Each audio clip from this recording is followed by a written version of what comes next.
means that he is about to tell you a story that is either upsetting or horrifying or both, which isn't fair, because you are a son and not a therapist.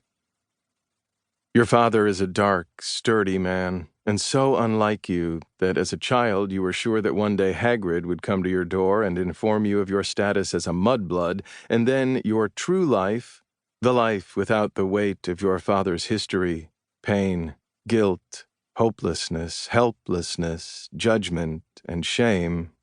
would begin. Your father asks you where you were. The library? You have to study? You tell him you do, which isn't technically a lie. All right,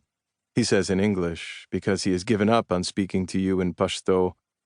But after you finish, come back down. I have something I need to talk to you about.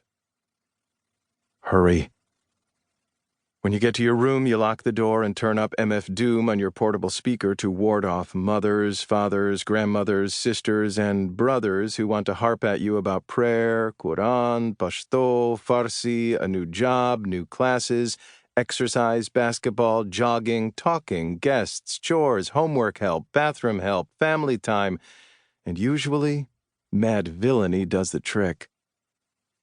Open the brown paper bag and toss the cush your cousin has stashed with your game because he needs a new smoking buddy and he sees you as a prime target, probably because he thinks you've got nothing better to do with your time, or you're not as religious as your brothers, or you're desperate to escape the unrelenting nature of a corporeal existence, and God damn, the physical map of Afghanistan that comes with the game is fucking beautiful. Not that you're a patriot or a nationalist or one of those Afghans who walk around in a pakol and kameez and play the tabla and claim that their favorite singer is Ahmad Zahir, but the fact that 1980s Afghanistan is the final setting of the most legendary and artistically significant gaming franchise in the history of time made you all the more excited to get your hands on it, especially since you've been shooting at Afghans in Call of Duty for so long that you've become oddly immune to the self-loathing you felt when you were first massacring wave after wave of militant fighters who looked just like your father. Now, finally, start the game. After escaping the hospital massacre, you and Revolver Ocelot travel to the brutal scenes of northern Kabul, its rocky cliffs, its dirt roads, and its sunlight bleeding off into the dark mountains, just the way you remember from all those years ago when you visited as a child. And although your initial mission is to locate and extract Kazuhira Miller, the Phantom Pain is the first Metal Gear to be set in an open-world environment,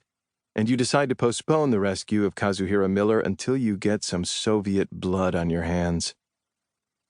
Your father, you know, didn't kill a single Russian during his years as a mujahid in Logar, but there is something in the act of slaughtering these Soviet NPCs that makes you feel connected to him and his history of warfare. Thinking of your father and his small village in Logar, you head south to explore the outer limits of the open world in the Phantom Pain, crossing trails and deserts and mountain passes, occasionally stopping at a checkpoint or a military barracks to slaughter more Russians, and you find yourself, incredibly, skirting the city of Kabul, still dominated by the Soviets, and continuing on to Logar, to Mohammed Agha, and when you get to Wagh Jan, the roadside market village that abuts the Kabul-Logar highway, just the way you remember it, you hitch your horse and begin to sneak along the clay compounds and the shops, climbing walls and crawling atop roofs, and whenever a local Afghan spots you, you knock him out with a tranquilizer until you make it to the bridge that leads to the inner corridors of your parents' home village, Nawe Kale, which looks so much like the photos and your own blurred memories from the trip when you were a kid that you begin to become uneasy, not yet afraid, but as if consumed by an overwhelming sense of déjà vu. Sneaking along dirt roads, past golden fields and apple orchards and mazes of clay compounds, you come upon the house where your father used to reside, and it is there, on the road in front of your father's...